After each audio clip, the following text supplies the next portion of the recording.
Hello, gorgeous people of the internet.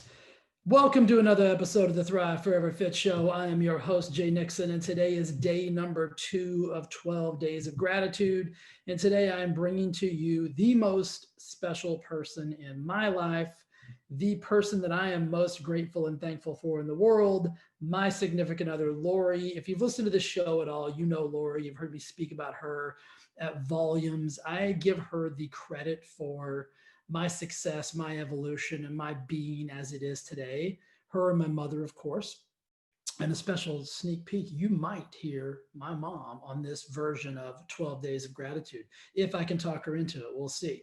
But today, you're going to get Lori. She is the most beautiful person in the world, both inside and out. I can't wait for to share her with you. So let's just get started. Welcome to the show, and here we go. Hey, babe. Hey. Guys, if you live under a rock, then you probably don't know who this person is. This is Lori. She's been on the show a couple of times, my highly touted significant other. And I've told you guys I'm going to bring people on the show that I am extremely grateful for, that mean the world to me. So, babe, welcome to the most electrifying podcast on the internet. I mean, I think somebody said that once, so that's my new tagline. Oh, well, gosh, I think it was you that said that, and I want to thank you for having me. It's a pretty big deal. It is. So one of my favorite things, guys, is people always ask Lori, like, do you listen to Jay's podcast? And the real answer is no.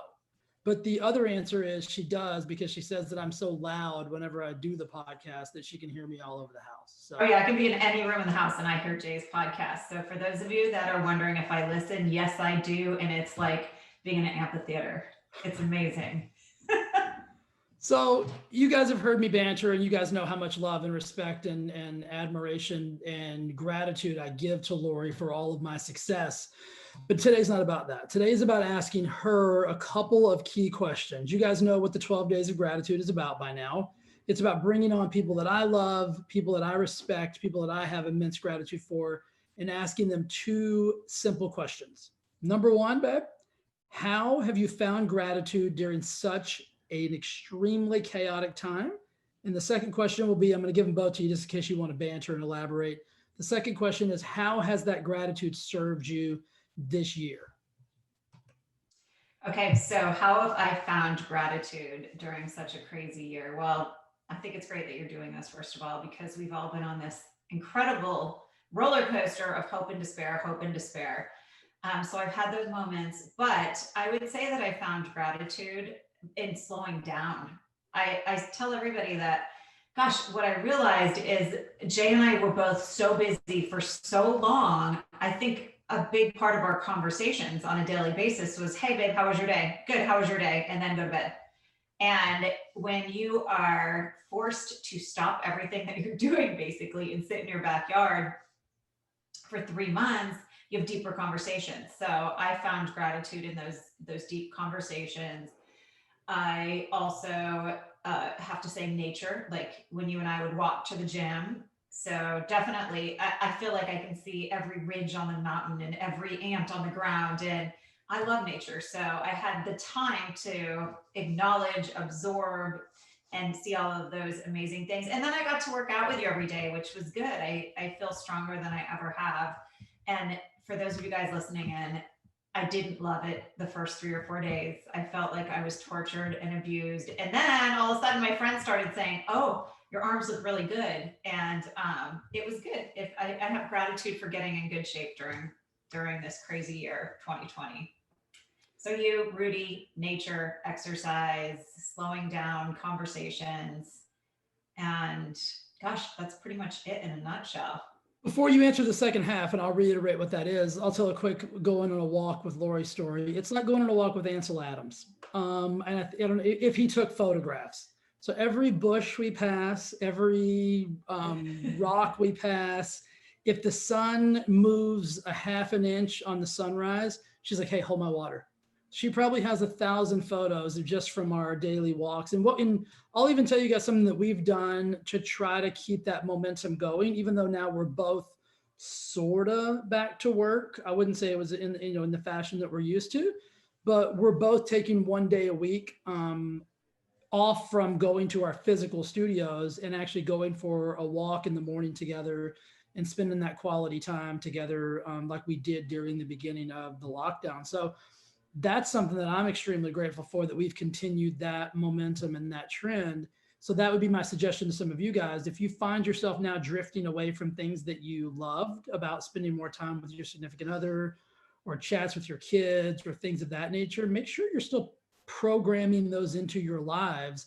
If anything, this showed me that slowing down is totally okay in certain fashions, and you can weave those slow moments into your life to stay connected and stay in that place that you want to be. So, babe, the second part of the question was, how have you used that not newfound gratitude, because you've always been a really grateful person, but how have you used gratitude this year to stay positive and stay powerful? For those of you guys that don't know, Lori coaches thousands of women from all over the world. And so, when you're on that stage and you're in that position, you can't show up every day and be ho hum, woe is me. So she's, she stayed really powerful and positive for her coaching clients and whatnot. How have you been able to do that, babe? Well, can we come back to this in one second? Because I want to add to the story that you just told. It's your podcast. You do it. Oh no, it's my, yeah, sure we can.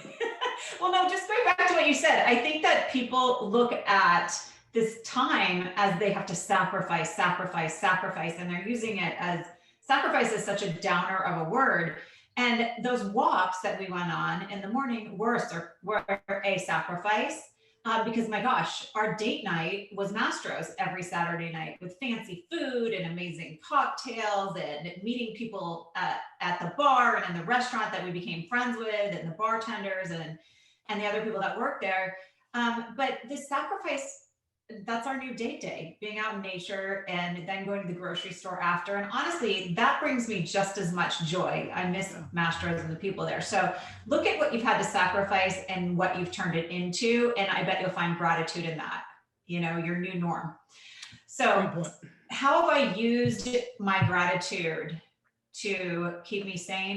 Can you repeat the question? Well, yeah, let me elaborate. So I talked to so many people and they're like, but Jay, what am I supposed to be grateful for right now? How am I supposed to be grateful for something when all of this chaos is around me and all of this overwhelm and all of this things? And so an analogy that I give is like, every morning I get up and I try to start my day with some kind of gratitude, so that it's almost like a force field, because that the outside, external world is a bit crazy and chaotic. So how are you using those moments of gratitude and those, our walks and Rudy and your newfound love for the, nature and those things to keep you in a positive frame and in a powerful position?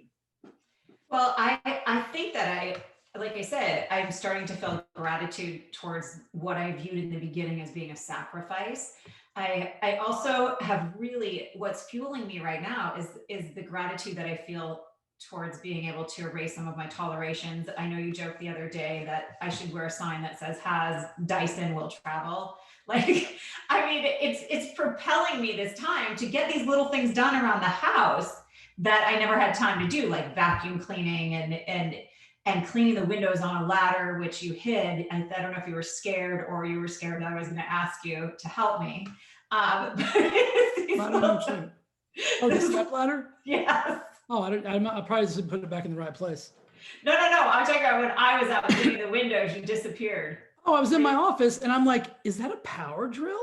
I thought somebody had a power drill outside. I went outside and she has all the screens off the back of the house and has the Dyson thing wedging it into the corner, but it really sounded like a drill from inside. And I'm like, what is going on in the backyard? Yes, so I had no idea what it's just, I think that's just it. Doing the little things that I didn't used to like to do or have time to do. I'm finding gratitude. And when you accomplish something that you have viewed as a toleration or a pain in the butt, oh my God, I think that powers me up and makes me feel more grateful for this time. And I heard something the other day that I'm carrying it with me, and I hope that somebody else will when I share this.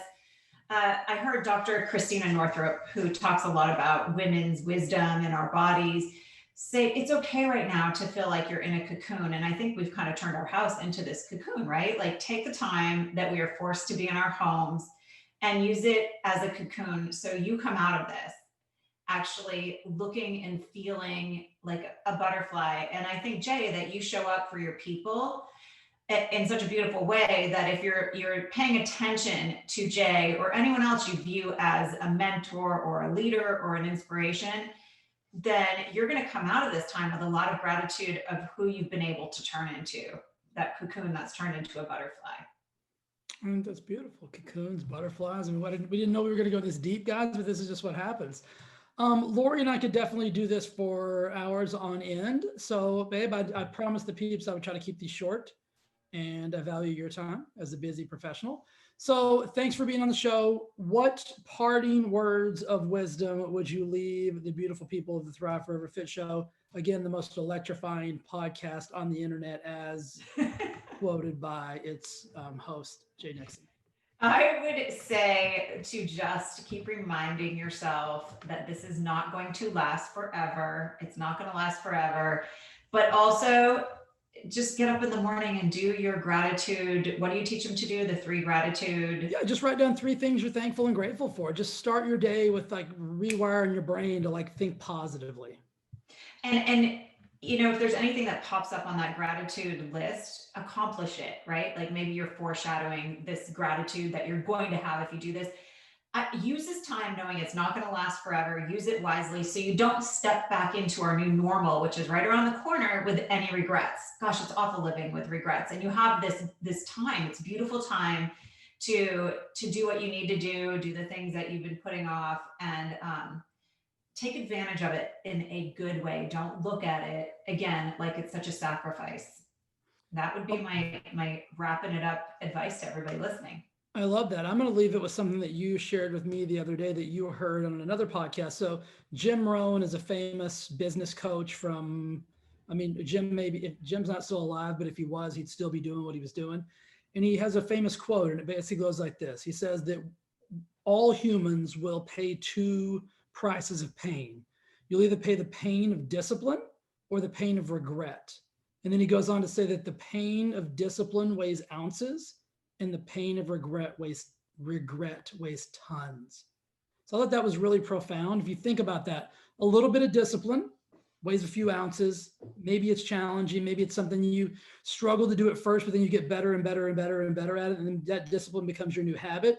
But the pain of regret, like if you show back up when 2021 comes and, you know, the sun comes out again and the rainbows and unicorns reappear, and you've got a massive amount of regret, that's going to weigh tons, guys. And I know Lori nor I want to see you in that place. And so start now if you haven't started. If you've already started, continue that momentum, continue to stack gratitude, continue to stack success, and get yourself in a beautiful place where you don't have that regret whenever the sun comes back out.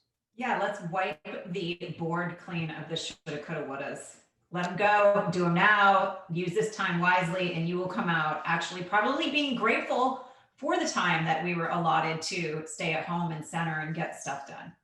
Absolutely. Babe, thanks for being on the show. I love you, and I'll love you. See you in a bit. Thanks for having me. Okay, bye.